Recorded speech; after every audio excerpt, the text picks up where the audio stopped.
Hey everybody, Raven here, and today we're going to talk about silver.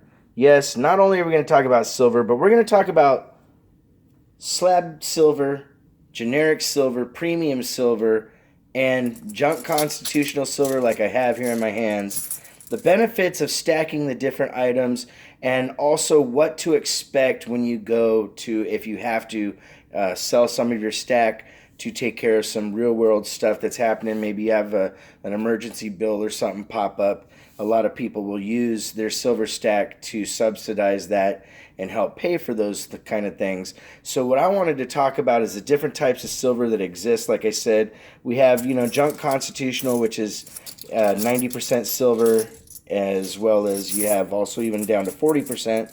But most people focus on the 90% stuff. I dabble in a little bit of all. Because I like to have a little bit of a variety. I also like to have foreign slabbed silver, such as this NGC slab 1927 Australian 25 Parliament House coin. They also call these florins. And then I have a Canadian death dollar here. They call it the death dollar from this totem that it has in the back. Just a really cool piece. Being in these, they will help hold a little bit better value, and I'll explain that when going to coin shops in just a second. Then we have some private mintage stuff. I have a round from RFT and one from Salvate Metal. This is the original Fortitude round. I've had this for quite a while. I actually really like this round. Then you have, which I found funny, I don't have a lot of generic silver per se laying around, but I do have this as an example. This was a gift to us from an old sub, Jeremy Brackus, I think was his name. Miss that guy, he's a good dude. Then you have stuff with certificates of authenticity. Then you have raw collectibles like the 4 Horsemen of the Apocalypse, of which we have all 4 of the horses and the 10-ounce bar. Now, I'm not going to, show every last piece that's on here, but I wanted to have some examples. Also, the Egyptian series that came out. These were all 2-ounce, really nice, chunky, beefy collectibles.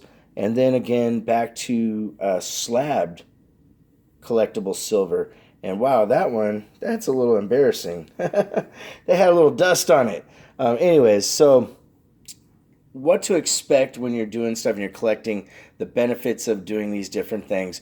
First of all, I have a certain amount of Silver Eagles and Krugerrands and things like that are a regular style bullion that is highly liquid and recognizable, even a little bit better than junk silver. These Buffaloes are one of the ones that you can get and sell pretty easily in the generic silver market. But with generic, you're going to get a little bit less money than you would for an American Silver Eagle or a Krugerrand or what have you. Now, you might say to yourself, Raven, well, I want to collect some of the really cool collectible stuff. Well, depending on the coin shop that you go to, the dealer there, the bullion person, might not put much stock into some of these collectible items that you see here. You go in there and you're like, but this one's worth this much on eBay. And they might say, well, if you can get that on eBay, go ahead and go get it. Because they're looking at this as a private mint collectible that they don't really want to spend a bunch of money over spot on. So a lot of times they kind of discourage, the price is not what you would think it would be for your return. I collect a lot of these items for myself because I like the story or the type of detail in the artwork, and that I know that down the road this stuff would be sold off slowly by people that appreciate it or a shop that appreciates it, versus going somewhere that they're not going to give you value for what you have. It's important to shop around to different places because you'll be surprised. One place might be selling constitutional like this for 18 times face, and then another place down the road, they're selling it for 25. And, had you gone to the one that was 25 first and not checked on other ones and found the $18 one, you'd miss out, on quite a bit. So there's some research aspects to this, but don't get discouraged. A lot of things carry a higher premium value. That's why I said, especially with foreign coins, if I can get foreign silver slabbed, this has a little bit more merit in the numismatic value that it has as well. So I'll get a little bit more than if I just brought it in as a raw coin.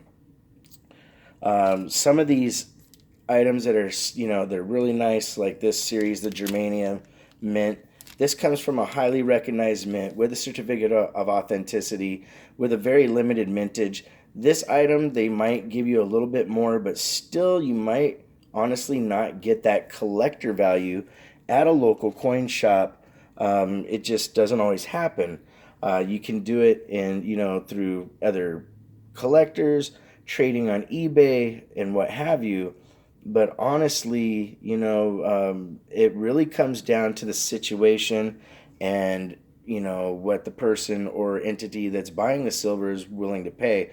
Some of the bigger bullion sites like APMEX and JM Bullion, you can go in there and type in what you have and they'll basically tell you online what you can get. And believe it or not, sometimes you can get a pretty nice buyback from them. It depends on the item. It depends on the value. Now, I could have put a lot more different examples out here to go over, but I figured that would clutter things a little bit too much. Another thing is like private minted stuff. Like I love this RFT round, and I highly doubt that I'll ever get rid of it. However, somebody else went to get rid of it, and they took it to a place that didn't know who Rob Fine's treasure is. You might not get what you wanted for it. They might just pay you generic private mint. They might say private mint, or they might even call it generic, even though this is clearly numbered and serialized and everything. It takes knowing, of course, what's backing that silver or who made it. Sometimes is very important. Same thing with the Fortitude round. They might go, oh, that's a cool little hobby round. And here, I'm thinking, okay, in my mind, it's worth, $60. And he'll be like, nah, it's worth about 50 for where silver's at with spot and everything. So you kind of have to have some give and take and some understanding of where you want to sell your items if you ever want to sell them. But also realize that just because a place isn't giving you what you want for them, that you can't get what they're worth. You can go somewhere else and get what they're worth. It's very important to develop negotiation tactics and understand how to, negotiate with your local coin shop. Maybe you can educate them on a couple of these rounds and they might have a change of heart. You just never know. I hope this video was really helpful, and if you were here this long and you liked it, please consider a subscription and hit that notification bell so you don't miss all the really cool upcoming content and live streams that we have here on the channel. If you want to correspond, it's ravenhawkcoins@gmail.com. My P.O. Box is 721-296 Norman, Oklahoma 73070. Like always, please make sure to take care of one another, and we'll see you real soon. Ravenhawk Coins, have a great day.